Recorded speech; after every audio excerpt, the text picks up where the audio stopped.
everyone, welcome to our channel. So today we are going to discuss a very common topic जो हर एक salaried individual को पता होना चाहिए, that is EPF, Employee Provident Fund.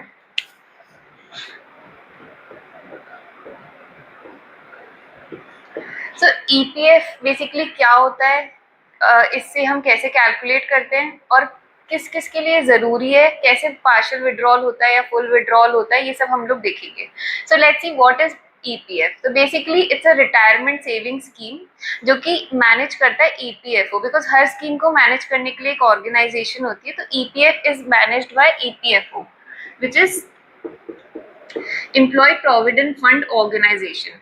सो हम देखते हैं कि EPF किस किस के लिए मैंडेटरी होता है. अब जिस कंपनी के अंदर 20 से ज़्यादा एम्प्लॉयज़ हैं उनके लिए EPF मैंडेटरी होता है.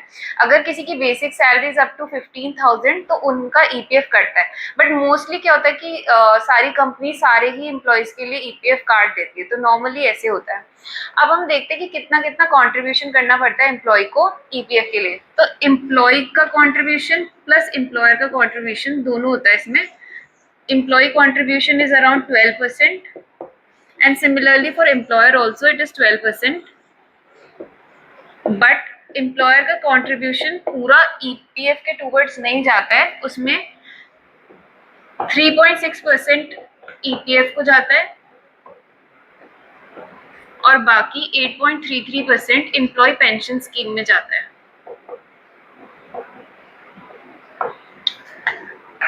एग्जाम्पल, अगर हम किसी की सैलरी लेते हैं 25,000 पर मंथ, तो एम्प्लॉय का कंट्रीब्यूशन तो हो गया 3,000. बट एम्प्लॉयर का कंट्रीब्यूशन जो 3,000 है वो हमारा ऐसे डिवाइड हो जाएगा. 916 अप्रॉक्स तो जाएगा EPF में और 2084 कुछ अप्रॉक्स जाएगा EPS के अंदर. तो टोटल कंट्रीब्यूशन हो जाएगा 3,000 प्लस दिस, 3,000 प्लस दिस. तो ये हमारा टोटल EPF कंट्रीब्यूशन हो जाएगा. तो EPF कंट्रीब्यूशन के बाद इसमें हमें 8 to 9% का इंटरेस्ट भी अर्न होता है, which grows over time and it accumulates into a retirement corpus, जो कि बहुत बड़ा एक अमाउंट हो जाता है, हमारे लिए बहुत बेनिफिशियल हो जाता है. अब वो कैसे हेल्प करता है, अगर किसी को कोई मेडिकल इमरजेंसी आई है या फिर अगर किसी को मैरिज के लिए चाहिए खुद की या फिर अपने बच्चों के लिए या फिर अगर किसी को कोई घर खरीदना है, तो उन चीज़ों के लिए, उस पर्पस के लिए आपके लिए ये बहुत बड़ा एक अमाउंट होता है जो आप यूटिलाइज कर सकते हो. अब हम देख लेते हैं कि इसको हम कैसे कैसे विड्रॉ कर सकते हैं. एक हो गया पार्शियल विड्रॉल. फुल विड्रॉल में बेसिकली हमारे पास दो कंडीशंस होती है. अगर कोई 2 महीने से ज़्यादा के लिए अनएम्प्लॉयड है तो वो अपना पूरा PF का अमाउंट विड्रॉ कर सकता है. और या फिर आपकी रिटायरमेंट की एज आ गई है, दैट इज 58, तो आप पूरा अमाउंट विड्रॉ कर सकते हो. अब पार्शियल में हमारे पास 8 कंडीशंस हैं जिसमें हम कुछ कुछ अमाउंट विड्रॉ कर सकते हैं. नंबर 1, अगर किसी ने कोई हाउस प्रॉपर्टी परचेज करी है या फिर कंस्ट्रक्ट करने के लिए उसे चाहिए तो वो विड्रॉ कर सकता है. इसमें से पार्शियल विड्रॉल. तो बेसिकली इसमें 3 कंडीशंस हैं. अगर किसी का सर्विस पीरियड 5 साल कंप्लीट हो चुका है तो वो विड्रॉ कर सकता है. कितना विड्रॉ कर सकता है, इसमें 90% का अमाउंट वो अपने EPF के बैलेंस का विड्रॉ कर सकता है, या फिर अब वो एक ही बार कर सकता है पूरी लाइफ टाइम में. तो ये once in a lifetime है. नेक्स्ट हमारे पास है, अगर किसी को होम लोन रीपेमेंट के लिए चाहिए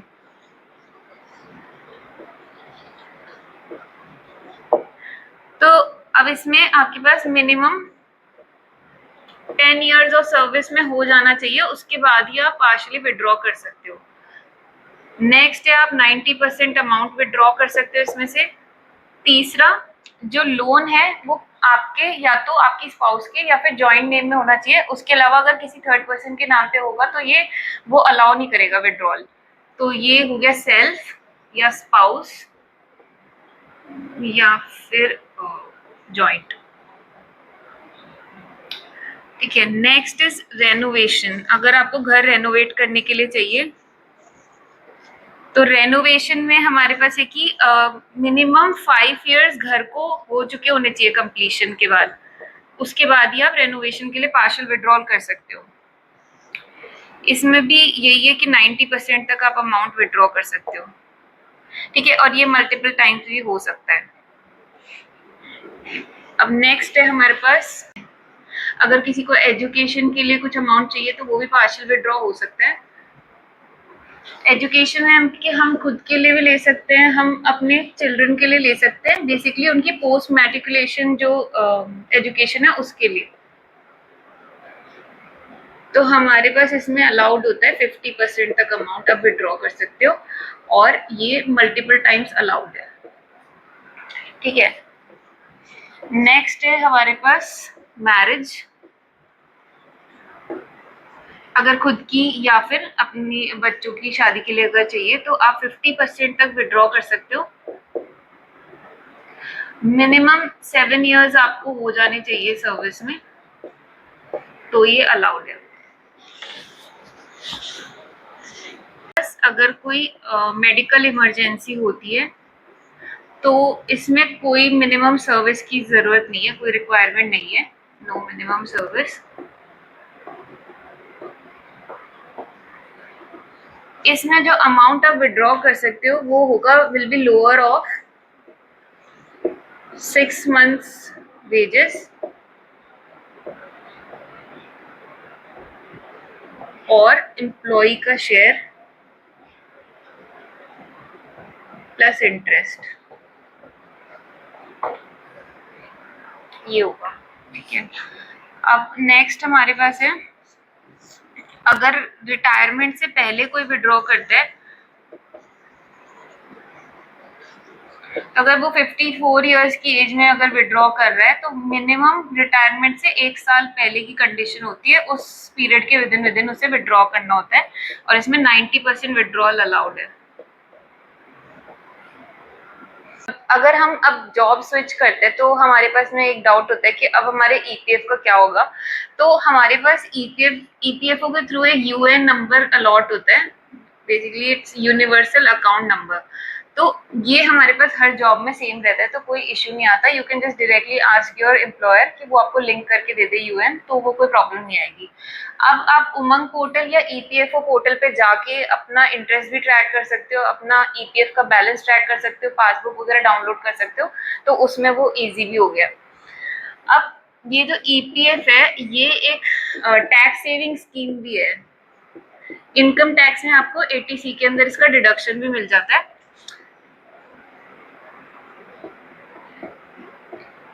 इट्स अप टू 1.5 lakhs। और अगर ईपीएफ के ऊपर आप कोई इंटरेस्ट अर्न करते हो तो वो इंटरेस्ट पे भी आपको एग्जेम्पशन मिल जाती है, कंडीशनल कि आपने 5 years ऑफ सर्विस कंप्लीट कर लिया हो।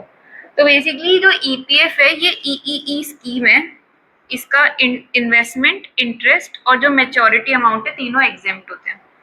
ठीक है, तो अब 3 अप्रैल 2025 से गवर्नमेंट ने कुछ चेंजेस करे हैं ईपीएफओ के अंदर, जो कि हम डिस्कस कर लेते हैं one by one.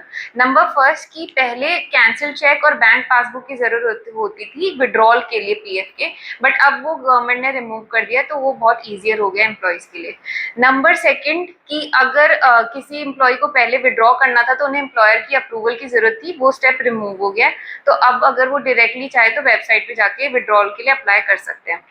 Number third, अगर उन्हें अपना bank account link to the PF change करना है तो वो डायरेक्टली ओटीपी रिसीव करके मोबाइल नंबर पे चेंज कर सकते हैं। तो ये हमारे 3 बिग चेंजेस थे जो अप्रैल 3 से आए थे।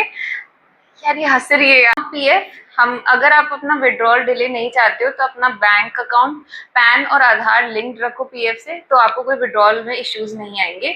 एंड गोइंग फॉरवर्ड ये मेरी एक एडवाइस है एज अ फाइनेंशियल सीए तो आप ये कर सकते हो कि अपना बार बार जब जॉब स्विच करो तो अपना विड्रॉ मत करो, because it might hurt your financial wealth in the long term.